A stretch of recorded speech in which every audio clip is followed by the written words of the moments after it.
শুভ সন্ধ্যা বন্ধুরা। আজকের সন্ধ্যাটা আমার কাছে অনেক সুন্দর। কেন? কারণটা হচ্ছে আমার বাবা এসেছে। আর কোনো মেয়ের বাবা যদি আসে তার শ্বশুরবাড়ি, তার থেকে আনন্দ আর কী হতে পারে।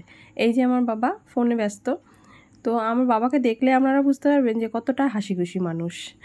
তো বাবা কিছু জিনিস নিয়ে এসছে, সেগুলো শেয়ার করতে করতে কটা কথা বলি আমার বাবার সম্পর্কে।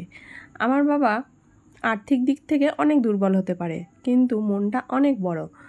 অনেক দুঃখ কষ্ট সহ্য করে হাসি মুখে সবটা মেনে নিতে জানে আমার বাবা।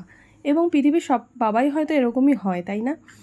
আমার বাবা আমাকে একটা শিক্ষা দিয়েছে, কেউ তোমাকে পছন্দ করুক বা না করুক, দেখা যাচ্ছে তোমাকে কেউ পছন্দ করে না, সে যে মানুষটাই হোক না কেন, তুমি তার প্রতি কর্তব্য করতে কখনো পিছু পা হবে না। তোমার কর্তব্য তুমি পালন করবে। বাবাকে দেখি সকলের সঙ্গে হেসে খেলে মিলেমিশে থাকতে পছন্দ করে।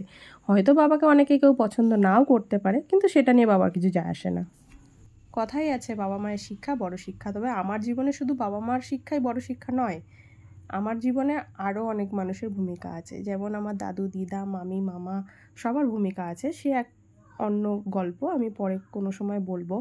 তো বাবা এই খাবারগুলো নিয়ে এসছে, এটা আমি ঠাকুরের জন্য রেখে দিলাম। কোনো খাবার আনলে একটু ঠাকুরের জন্য রেখে দিই, নাহলে ঠিক ভালো লাগে না। এই দুদিন সময়টা খুব ভালো কাটবে, বিশেষ করে জিষ্ণুর তো খুব ভালো কাটবে, অবশ্যই আমারও ভালো কাটবে। যখন বাপের বাড়ি যাই তখন এক আনন্দ, আর যখন বাপের বাড়ি থেকে কেউ আসে তখন একটা আলাদা রকম আনন্দ।